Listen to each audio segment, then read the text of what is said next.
Venha connosco nesta viagem para além do horizonte. Vamos conhecer tudo aquilo que nos fascina e descobrir tudo o resto. Porque nós, mesmo sem ver, continuamos sempre a acreditar.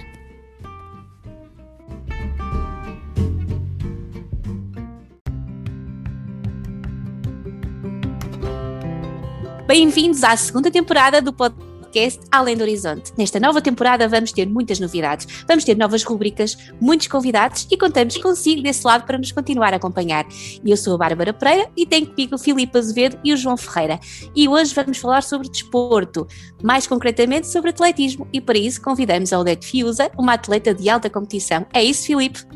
É verdade, a Odete é uma atleta de alta competição, muito medalhada, com um riquíssimo palmarés que vamos conhecer ao longo dos próximos minutos com mais detalhe. Agradeço à Odete então o ter aceitado participar nesta conversa que tem como propósito darmos a conhecer um pouco melhor o atletismo para pessoas cegas e com baixa visão, mas antes disso, e quem segue a Odete nas redes sociais sabe disso, a Odete fez recentemente uma rinoplastia para corrigir então um desvio do septo nasal, não é? E como é que está a correr a recuperação? Quando é que podemos voltar a ver a Odete competir novamente? Olá, boa noite. Antes de mais, agradecer o convite e dizer que é um prazer estar aqui convosco à conversa. Sim, eu fiz uma rinoplastia para corrigir o septo nasal, que há muito devia ter feito, mas fui adiando. Foi muito difícil, foi assim um drama inicial, mas recuperei pelo menos rapidamente. Agora, em termos de desporto, em princípio, vou começar a treinar a partir do dia 10 de novembro, porque ontem, quarta-feira de manhã, fiz uma outra cirurgia, neste caso uma catarata do olho esquerdo. Portanto, tenho que aproveitar estes momentos de pausa para tomar conta da saúde, porque quando começo a treinar e em regime de alta competição ou alto rendimento, é tudo muito focado no desporto, nas lesões, e o resto da saúde fica um bocadinho posta de lado. E aproveitei este momento de pausa. Odete conseguiu o 6º lugar na categoria T11-T12 na Maratona dos Jogos Paralímpicos com um excelente tempo de 3 horas, 20 minutos e 45 segundos. E eu tinha 2 questões para lhe colocar. A primeira é se nos poderia explicar o que significa a designação categoria T11-T12 e, em segundo lugar, se o 6º lugar conseguiu alcançar está de acordo com as suas expectativas, se considera que ficou aquém ou se inclusivamente considera que conseguiu suplantar a meta que se tinha inicialmente proposto. São 2 perguntas muito complexas que dariam pano para mangas. A realidade do desporto adaptado e ainda por cima em termos de competitivos internacionalmente é complexa. Indo diretamente à primeira questão, portanto, digamos que as classificações, e no caso na deficiência visual ou na deficiência motoras ou intelectual, tem que haver umas categorias para que as pessoas dentro da deficiência possam competir no mais igual possível. Dentro disto, por vezes, há injustiças. Mas, então, no caso da deficiência visual, eu vou começar pela designação inglesa, que é B1, B2, B3, que depois é transferida para os T11, T12, T13, T de track de pista, track fields. O que é isto? Os T11 são os cheques totais, B1. Os T12 são os cheques baixa visão, mas que podem ou não precisar de guias. Têm bastante dificuldade em se mover, mas ainda assim conseguem andar sozinhos. Depois temos os T13 ou B3, que são os chamados borderline, que muitas vezes são classificados, depois não são classificados. Nós, quando olhamos, nem nos apercebemos em algumas circunstâncias que têm deficiência. Então, a pergunta que vocês me colocam é a seguinte: então, mas no seu caso, no caso da Odete, está a classe T11, T12, é um problema, há pouquíssimas mulheres. E o que é que acontece? Também acontece isto às vezes nos homens, como há poucos atletas, mas mais acontece com as mulheres. Ao longo da minha carreira isto aconteceu muitas vezes. Como há poucas mulheres, eles juntam as classes. Bom, e o que acontece é que eu aceito as regras. Portanto, o não aceitar as regras significava não participar. É claro que é injusto, porque eu estou a competir, e se vocês se aperceberam, muitas das minhas adversárias não tinham guias. Se calhar as que ficaram à minha frente com exceção da japonesa, que me passou quase já na barreta final. As outras não tinham guias. Olha, a russa era a minha adversária, portanto, da pista, que é um velho dos 1500 metros, não é? Da pista, era a minha adversária na pista, não tem guias. Eu já acho que a outra brasileira, portanto, que ficou à minha frente, também não tem guias. Portanto, ou seja, dentro destas circunstâncias, e que eu aceitei, mas que depois o nosso governo e as instituições que apoiam, o que interessa é o resultado. Isto já não lhes interessa. Dentro destas circunstâncias, o 6º lugar foi extraordinário. Esta é a primeira questão. A segunda questão, e eu comecei por dizer que isto era tudo muito complexo, é que para participar nos Jogos Paralímpicos, como há muitas deficiências e muitas categorias, e é preciso muito pessoal de apoio e muitos eventos desportivos, muitas provas, eles fazem cotas. E então, o que é que acontece? Por exemplo, para o atletismo havia 4 cotas femininas, mas eu estou a discutir o meu lugar, não com pessoas, não como raparigas ou mulheres de deficiência visual, mas estou, mais uma vez, a discutir com todas as outras categorias intelectuais. Portanto, para vocês entenderem melhor, no atletismo normal, à maratona podem ir até 3 mulheres ou 3 atletas, desde que tenham a marca A. Há marcas A e marca B. Se tiverem só a marca B, os mínimos B, pode participar só uma pessoa, um atleta, ok? Pronto. No caso do desporto adaptado, do atletismo adaptado, eu estava a discutir a minha cota com mais 3. Eram 4 cotas, portanto eu estava a discutir com mais 3, mas que não eram com a mesma deficiência que eu. Não sei se me fez entender. Sim. O que é que aconteceu? Toda a preparação, sempre não havia provas. E estamos a discutir maratona, que não havendo provas, houve uma prova, depois eu mais à frente já explico, não havendo provas, nós só podemos fazer uma maratona, é uma coisa complexa, que exige um processo de treino de 4 meses, portanto só se pode fazer uma maratona, joga-se tudo ali. Mas eu estou a discutir com o salto em comprimento, que podem fazer, a partir do momento em que houve provas, podiam fazer a marca todos os fins de semana e à quarta-feira. Então, o grau de injustiça que tudo isto é, eu volto a dizer, eu aceitei as regras e tive até o dia 23 de julho, preparei 2 maratonas, praticamente, sempre sem saber se ia aos Jogos.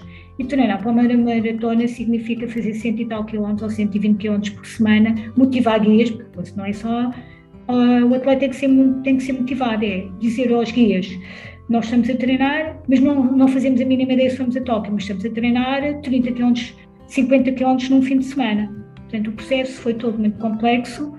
Eu acho que correu muitíssimo bem, acabou de forma muito bem, muito boa. Eu só tinha os guias assim durante a preparação. Então já sabemos se vamos ou podemos ir de férias. Só isto.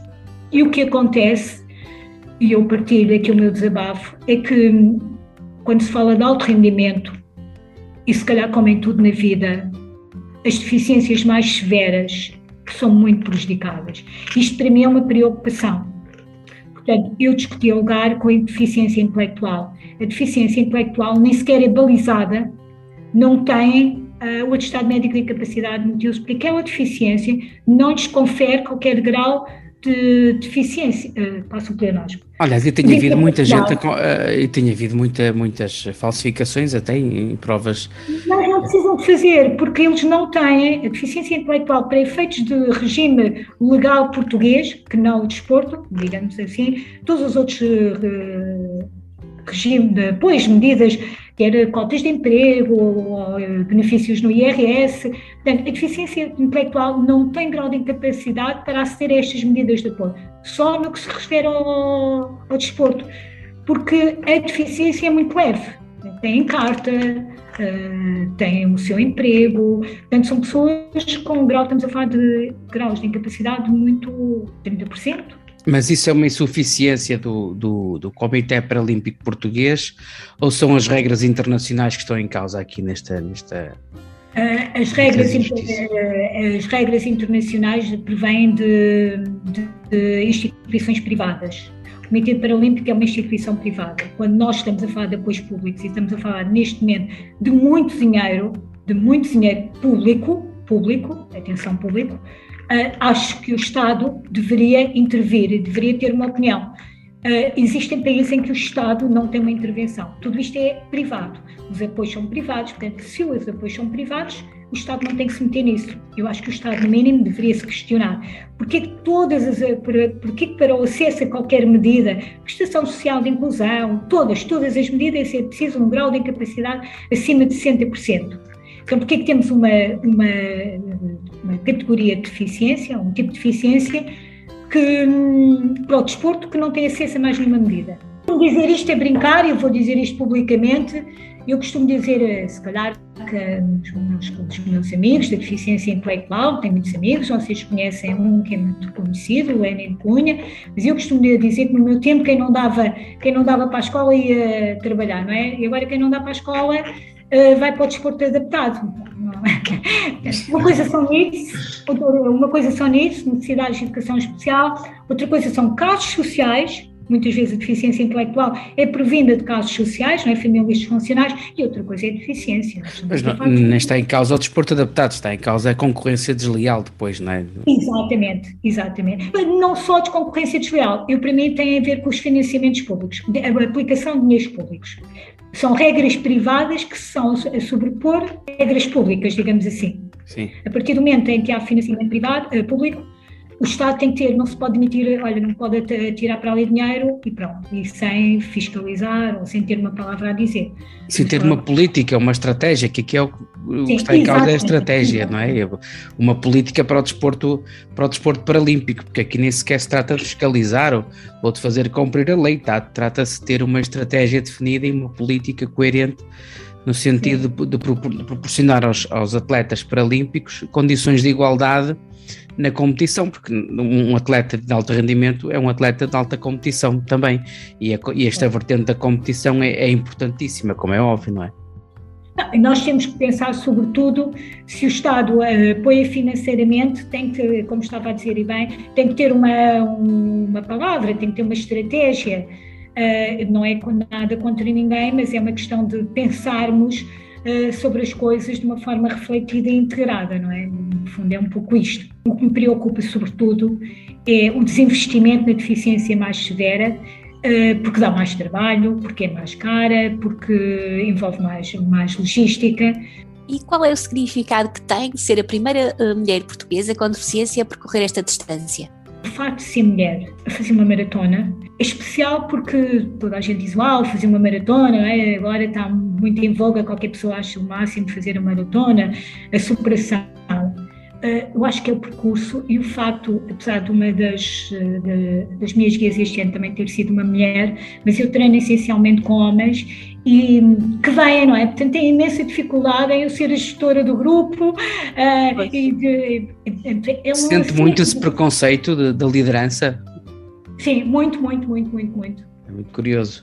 Odete, nós, em relação ainda à sua carreira de atletismo, há quantos anos é que compete em alta competição? Eu vim para Lisboa, eu fiz o ensino todo regular, não conhecia pessoas com deficiência e depois inscrevi-me na universidade e o empate com a universidade, o perder as amigas da adolescência foi muito complicado para mim, até porque eu não vim propriamente para Lisboa, estava noutra cidade, tinha que apanhar comboio, estava na Amadora, portanto, inscrevi-me na Associação de Cegos e Ambliopes, fui com a minha irmã e vimos lá atletismo para cegos, portanto eu fiz toda aquela rejeição inicial a cegos, como é que isto vai ser, blá blá blá, acabei por ir experimentar e aos poucos, então com muita rejeição, porque de facto o atletismo é preciso gostar, correr exige, o próprio correr, como diz um guia meu, correr sofre sempre, não é? Portanto, a competição era um bocadinho o que estava longe. Isto foi em 91, 92. Em 92 eu vim morar para Lisboa, tive a possibilidade dos meus pais arranjarem uma casa dentro de Lisboa, vivia com amigas, que ajudava a pagar os quartos, e muito perto do estádio universitário onde treinavam os colegas, neste caso sim, os colegas atletas que tinham ido aos Jogos Paralímpicos de 92, Barcelona, e eu comecei a treinar de uma forma mais regular. Em 93 foi um campeonato de Europa, acabei por ganhar uma medalha, porque normalmente os jogos a seguir, os campeonatos a seguir ao ano dos jogos são o nível é um bocadinho mais baixo, Portanto, eu olhei e pensei, ok, é uma medalha de bronze aos 800, mas isto não quer dizer nada, isto foi uma coisa por acaso, não é? Como às vezes nós participamos. Em 94 eu vou a um campeonato do mundo, mas assim um bocadinho também levado ao colo, porque entretanto fui à viagem de finalistas da minha irmã, porque já sabia que não ia à minha, mas nesse campeonato do mundo eu fiz mínimos para os Jogos Paralímpicos. Quando realmente percebi que podia ir aos Jogos de Atlanta, o chip mudou e eu foquei. Aliás, em 96, em março, eu costumo dizer, e não me levem mal, eu era a estrela da companhia, porque era a primeira miúda que aparecia, estava a acabar o curso de Direito, não é? Tens uma miúda cega, não é preciso ser muito XPTO, não é? Uma miúda quase cega, com 23 anos, a acabar o curso de Direito. Nesse aspecto, a sociedade é inclusiva, somos todos iguais. Sim. Exatamente. É ali um bocadinho a Bárbara começou a dizer entre o besta e o bestial. E eu lesionei-me em março e andei 4 meses de canadianas. Eu fiz piscina, portanto, eu lutei ao máximo para ir aos Jogos. Portanto, o chip mudou completamente. E a partir daí, as dificuldades são assim, muitas, quer os guias a todos os níveis. O ser mulher foi difícil, que é no contexto com os colegas, que eu já falei inicialmente, nós mulheres, e com deficiência visual e quase cegas, o género feminino tem as suas especificidades, tem os seus mimos, e então, qual é o problema? Ser mulher tem porque dói a barriga do período, e eu respondo, não sei quantos, alguma vez tiveste o período? Pois é, isso como é que vai? Não, uma semana. Se calhar elas podem não temos que parar uma semana, mas se calhar temos que abrandar, temos que ajustar, até cair o chip. Até mudar o chip, se queremos atrair novas pessoas. E já agora, quais são as suas principais provas do seu calendário enquanto atleta de alta competição? Normalmente é a competição internacional, que desde 93, não é? A minha primeira competição, eu nunca falhei nenhuma, Campeonato da Europa, Campeonato do Mundo, Jogos Paralímpicos, isto assim de uma forma ininterrupta, e às vezes temos Campeonato da Europa e Jogos Paralímpicos. Agora com a maratona, já não vou só à Taça do Mundo, que será no próximo ano, em outubro, em Londres. O que é que acontece? Nós vamos criando provas intermédias, mas não tenho competição em Portugal, não tinha adversárias, quando fazia pista, o que é que eu fazia? Fazia provas, lá está, inclusivas, vinha aqui à Associação de Atletismo de Lisboa, e então os meus guias costumavam brincar que eram os mais fortunos, porque eram os únicos que corriam no meio de mulher, portanto eu corria e era uma coisa que dava muito gozo ao meu treinador, e ainda hoje, quando nós vamos competir com as pessoas com as atletas ditas normais, e eu conseguia fazer uma classificação interessante. Naturalmente não estamos a falar de topo, não estamos a falar ao nível da Patrícia Mamona, pronto, vou dar um exemplo para vocês perceberem, ou de uma Jéssica Augusto, ou de uma Sara Moreira, atletas todas conhecidas aí. Naturalmente não é isto que nós estamos a comparar, mas depois há aqui um nível intermédio em que eu consigo competir, e em que eu vou às provas de estrada competir, e porque só as provas do calendário de pessoas com deficiência não há competição em Portugal, e a internacional não é o suficiente. Odete, já participou em 7 Paralímpicos. Fale-nos um pouco sobre os resultados e sobre a experiência que vivenciou nos 6 anteriores. Atlanta foi, como disse, eu acabei por só recuperar um mês e meio antes, mas fiz sempre piscina e acabei por bater um recorde pessoal aos 1500 metros. Assim, sem comparar Tóquio, os meus anos de ouro foram Sydney, 2000, e que foram para mim os jogos mais espetaculares, que é pelo lugar.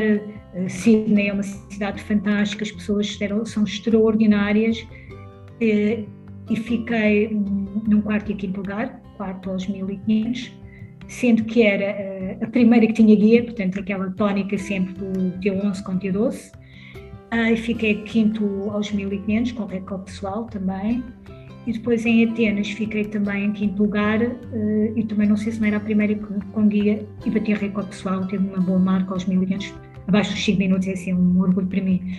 O resto, é como já disse, eu aceitei as regras, para todos os efeitos não tenho uma medalha paralímpica, como devem calcular. Daria outro tipo de estatuto, mas efetivamente também temos estas regras que aceitamos. Outro momento alto da minha carreira foi o Campeonato do Mundo, aqui sim, em 98, em que aos 5.000 metros eu ganhei a medalha de ouro e fiz recorde do mundo. E foi muito interessante porque havia as minhas adversárias russas e aqui lá está, elas não tinham guias, só que elas não estavam preparadas para fazer os 5.000 metros, vinham de corrida de distâncias mais curtas e então deram tudo logo nas primeiras voltas.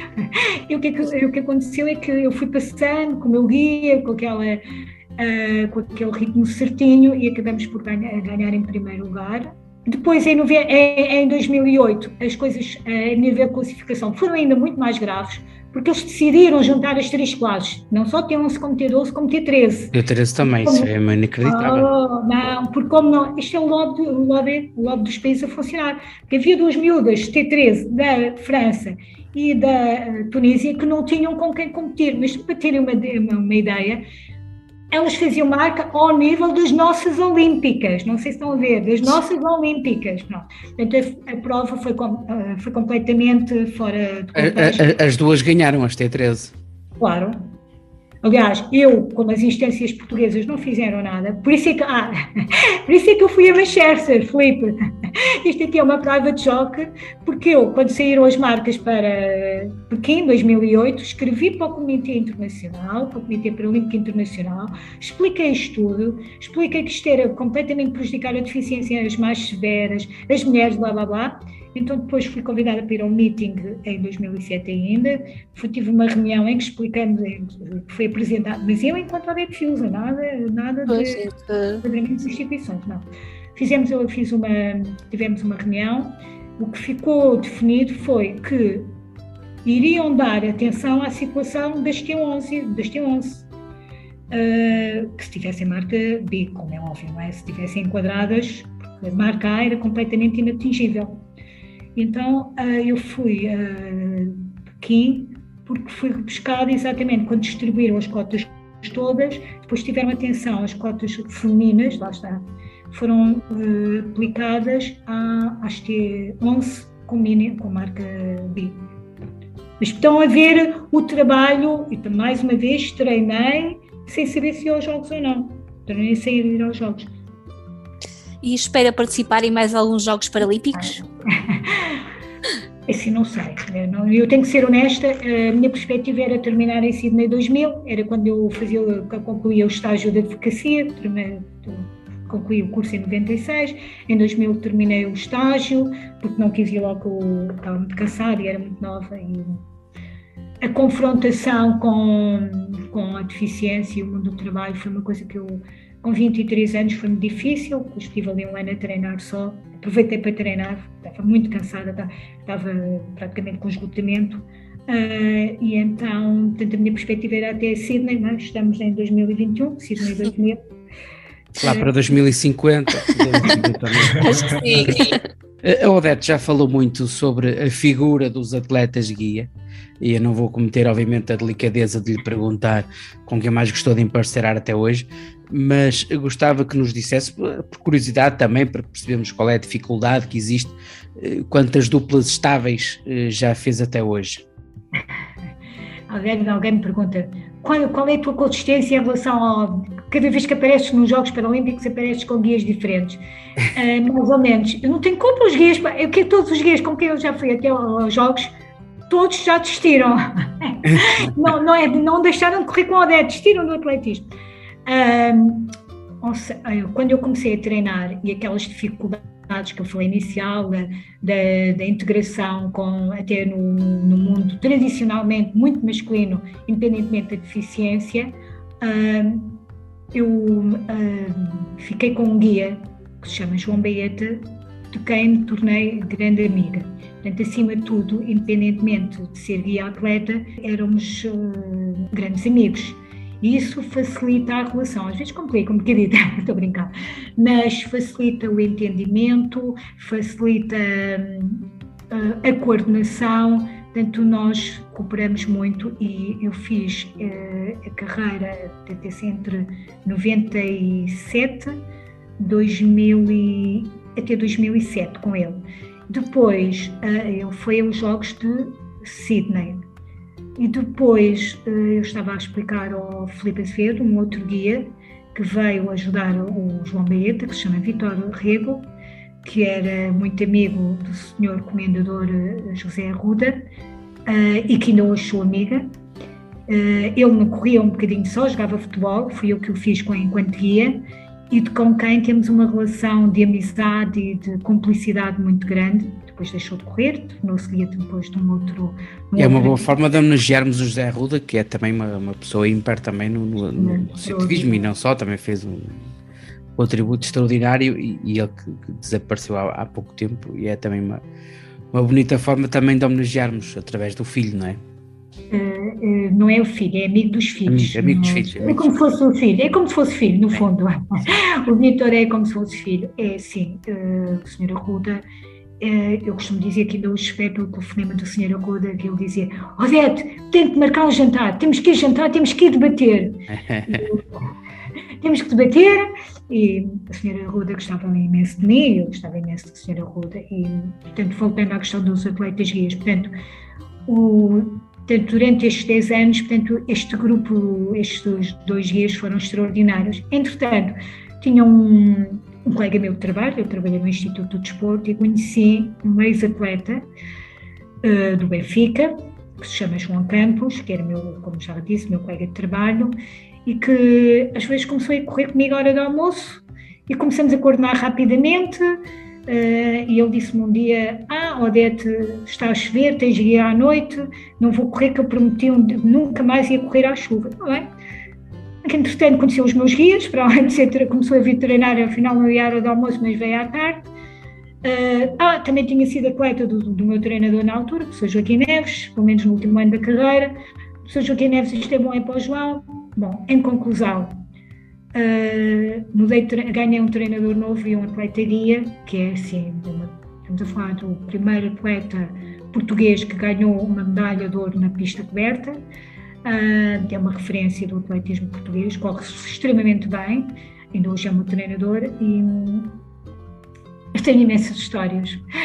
Na semana antes de eu ter caído, eu estava a preparar a maratona de Londres de 2019. Aliás, eu disse: João, eu só vou para a maratona, disse isto para o meu treinador, se tu assumires um compromisso comigo. Eu treino, mas tu também treinas, porque mandar os outros treinar é fácil.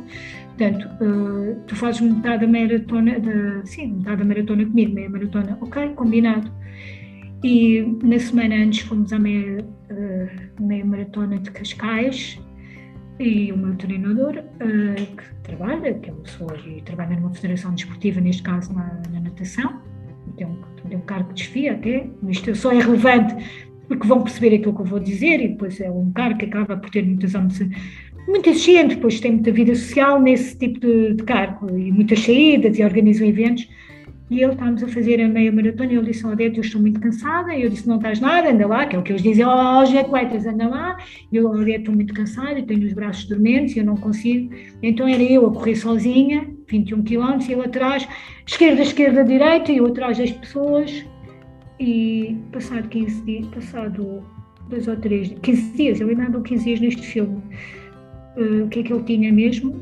Era um infarto miocárdio. Esse foi realmente um guia extraordinário, e coordena muitíssimo bem. Portanto, agora é o guia a partir daí do infarto, não é? Que sobreviveu, não é? Felizmente. Felizmente, podia não ter sobrevivido. Nós às vezes não temos noção, não é? Aliás, nós apanhamos ali uma subidita ali, quando se vem do Guincha, quando se chega a Cascais, há ali uma subida, e ele meteu 2 abaixo. Eu disse: então João, assim, olha para trás, então João, disse: Odete, não posso mesmo. Portanto, estão a ver a dimensão e o esforço que já estava a fazer. Aí o desporto foi um ótimo aliado, porque lhe permitiu testar os limites, não é? Felizmente. Se não tivesse aquela capacidade e aquela condição física, pois para melhor. E então nós costumamos brincar, ainda hoje agora é o guia das caminhadas, portanto agora com a rinoplastia, para não ficarmos parados, faço umas caminhadas, e fizemos na altura da pandemia, quando os dias quando houve a debandada de toda a gente, uns porque tínhamos medo, outros por não sei o quê, e então nós tínhamos as declarações que nos permitia andar por aí, não é? Era o guia das caminhadas, e é uma pessoa com quem eu tenho um entendimento, é ele que faz o planeamento, e ele não foi a Tóquio por estes motivos, mas quando eu estou a desanimar e quando eu bato com a porta, eu digo, eu vou correr contigo, não vai nada, não é? Eu vou ter contigo. Nas alturas mais desanimadas eu dizia, não quero ir a Tóquio, eu vou treinar que eu vou para Tóquio, e eu confesso que acredito naquilo, não sei. Eu já sei que aquilo não é nada assim, mas a partir daí tenho tido alguma dificuldade em ter alguma estabilidade em ter guia. Temos dois guias que fazem o treino assim, não competitivo, não é aquele treino, mas temos tido alguma dificuldade em manter alguma estabilidade. Mas vamos conseguir. A verdade nós já concluímos que o ideal mesmo é contratar pessoas para aquele projeto. Mantemos uma equipa estável, não é? Tenho um guia que há 4 ou 5 anos, tem mais outro. E depois, quando é preciso para aquela situação em concreto, a maratona em outubro, contratarmos, para além da equipa que temos, 2 guias profissionais que estejam centrados naquilo. Mas a verdade é que, se nós formos analisar os tempos, não é? As pessoas com deficiência visual conseguem fazer muitas vezes tempos muito difíceis de atingir e como é óbvio, o guia tem que ter uma grande preparação física, não é? Para poder correr pelo menos tanto como a pessoa com deficiência. E é assim tão difícil, quer dizer, encontrar pessoas guia que estejam fisicamente bem preparados para garantir esta meta, esta performance? É porque as pessoas que têm um nível parecido ou acima querem a sua própria carreira. E ser guia implica abdicar em função da outra pessoa. Por isso é que eu estava a falar num ciclo restrito. Portanto, tem que olhar para aquilo, durante aqueles 3 meses, ela tem que estar em função da ODER. E estamos a falar de 3 treinos por semana, porque os outros são os treinos de recuperação, não é? Os intermédios são assegurados pelos outros guias. Mas mesmo assim tem que estar focada no meu treino. Portanto, os atletas têm que pensar, daquele ciclo têm que estar focados. Bem, além de que é preciso deixar o seu eu de lado. O seu eu e o seu ego. Sim, porque o atleta guia é a posição secundária. O meu treinador diz que é um par de sapatos. Sim. Não deixa de ser um pouco a sombra, não é? Porque aqui quem é o atleta é a pessoa com deficiência. Isso é muito, muito complexo. E complexo. A formação, não é? Eu fui com 2 dias contratados assim.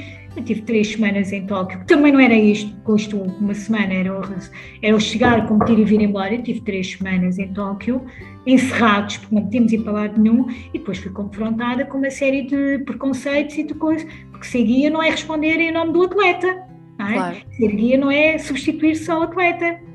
Estás melhor da unha do pé. Ela está melhor. Mas como é que estás com a melhor? Pois, e há toda esta vertente também da própria inclusão, da socialização, da interação que é necessário ter.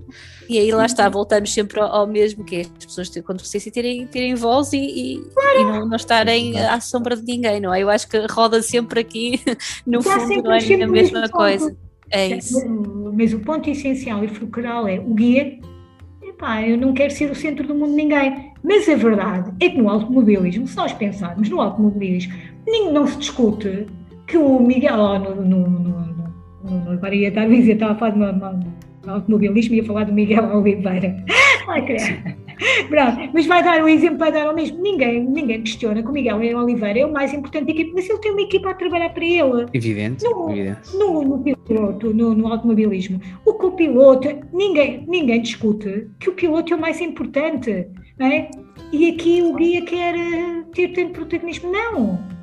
Naquele momento, o atleta, e para tudo funcionar bem, o atleta tem que ser de facto o centro daquele grupo. Não há volta a dar, porque nós estamos a trabalhar a níveis muito, muito elevados, quer motivacionais, quer físicos, etc. Já nos falou um pouco disso, mas em síntese, quais são as próximas competições que se está a preparar? O meu compromisso com a Federação Portuguesa de Atletismo e com o Comitê Paralímpico é a Taça do Mundo em 2021, em outubro, penso que é dia 2 de outubro, em Londres. 2022, eventualmente, não?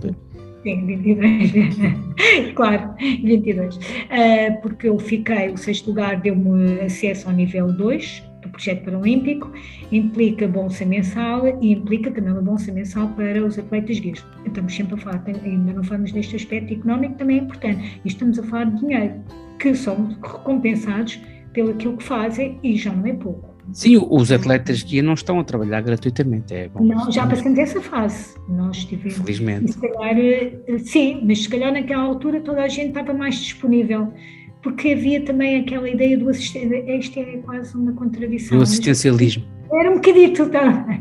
Então, agora, pronto.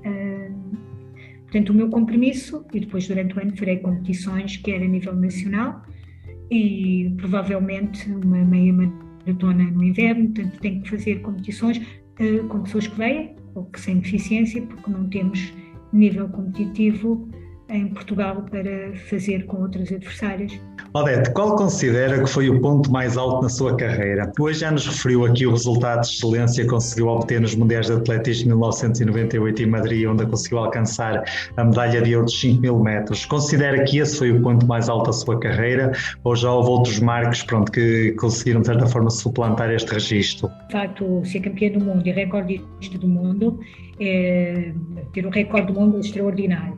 Depois Sydney, um quarto e um quinto lugar, é assim uma coisa extraordinária. Na altura não foi tão extraordinário porque nós ganhávamos muitas medalhas com deficiência visual, muitos recordes paralímpicos da Europa, do mundo. Portanto, o lugar não foi tão visível o resultado. Mas para mim este quarto e quinto lugar de Sydney foi um ponto alto.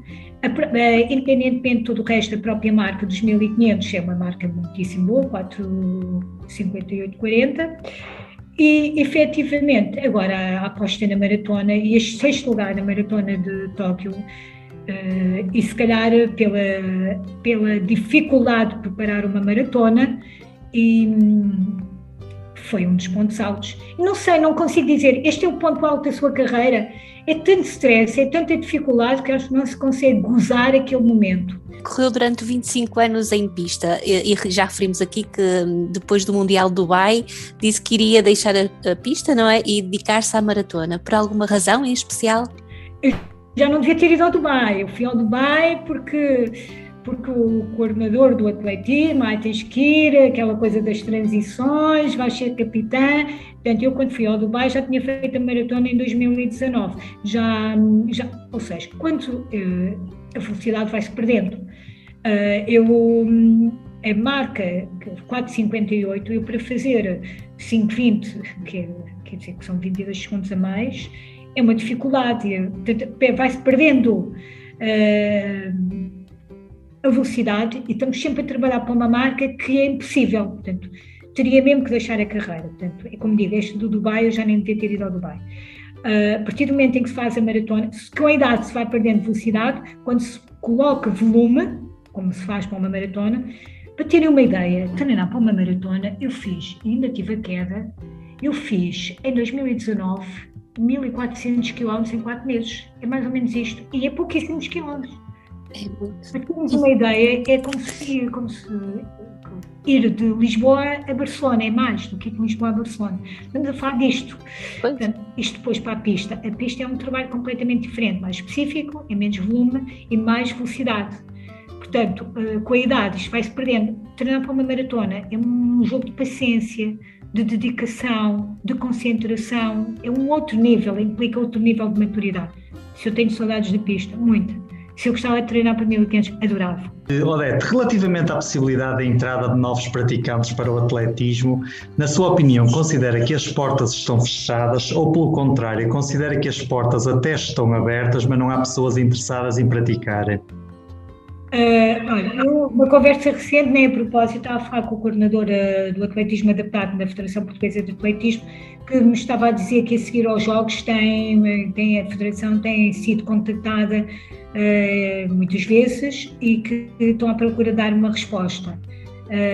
Houve uma altura que se falava muito, não aparecia ninguém, pelo visto a seguir aos Jogos, ou o fenómeno nos Jogos tem este efeito, não é? Uma das justificações para termos atletas de alto rendimento com ou sem deficiência, não interessa, é que os grandes eventos têm um efeito multiplicador e é o que se pretende, não é? Os modelos e a inspiração para novas atletas e modelos comportamentais.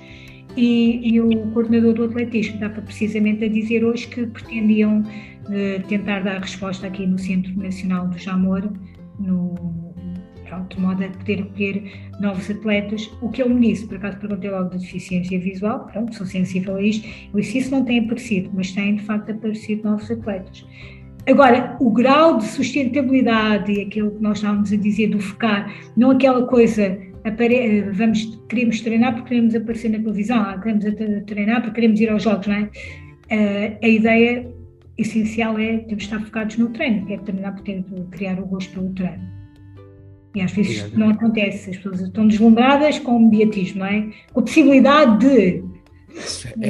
É um pouco transversal a tudo nesta questão, neste contexto social em que vivemos, num mediatismo que as coisas aparecem e desaparecem, a volatilidade é um pouco também a expectativa de jovens, mesmo sem estar ligados à deficiência, as pessoas querem de facto aparecer. E aparecer e serem conhecidas e terem sucesso, e portanto muitas vezes acabamos por descurar que o foco tem que ser o trabalho e o sucesso tem que ser no fundo o resultado do trabalho, portanto tem que ser uma consequência do trabalho e não o contrário, não é? Esse é o meu lema de vida, muito honestamente é o meu lema de vida. Eu sou muito concentrada na tarefa, e os resultados, e o reconhecimento e os resultados vêm por acréscimo, até porque, como já disse, faço parte de uma geração brilhante, quer o Carlos Lopes, quer o Paulo Coelho, o Carlos Ferreira, o Gabriel Potro, o José Rodolfo Alves, foram atletas absolutamente extraordinários e que ganharam medalhas paralímpicas. Portanto, se eu estivesse à espera do mediatismo, ainda por cima um mundo completamente masculino, nunca tive grande visibilidade nem da parte das instituições. Aliás, em muitas situações nós ganhamos mais medalhas nos Paralímpicos do que nos próprios Jogos Olímpicos. Isso aconteceu em vezes. Não, este ano pela primeira vez inverteu-se. Também são os sinais do tempo, acho eu. São os sinais do tempo que nos devem fazer refletir a todos. Mas efetivamente eu sou muito centrada na tarefa. Eu, se estivesse à espera dos reconhecimentos, já tinha deixado de treinar. Qualquer reconhecimento, quer das instituições, já tinha deixado de treinar há muito tempo. Tinha deixado de treinar logo em Sydney, efetivamente.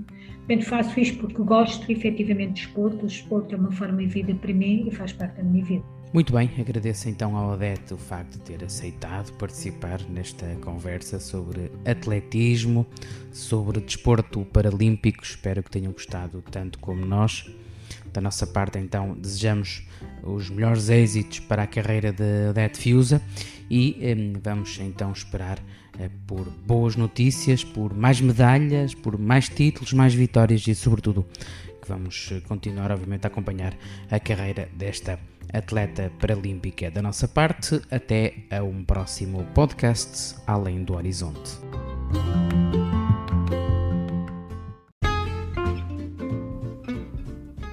Este episódio foi editado pelo Filipe Azevedo.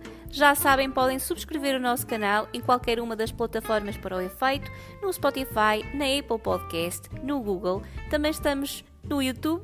Sigam-nos no Facebook em www.facebook.com/adhorizonte, www.facebook.com/adhorizonte. Poderão também nos visitar no nosso blog em www.adhorizonte.blogs.sapo.pt. Encontramos-nos no próximo podcast. Até lá, fiquem bem e bons horizontes!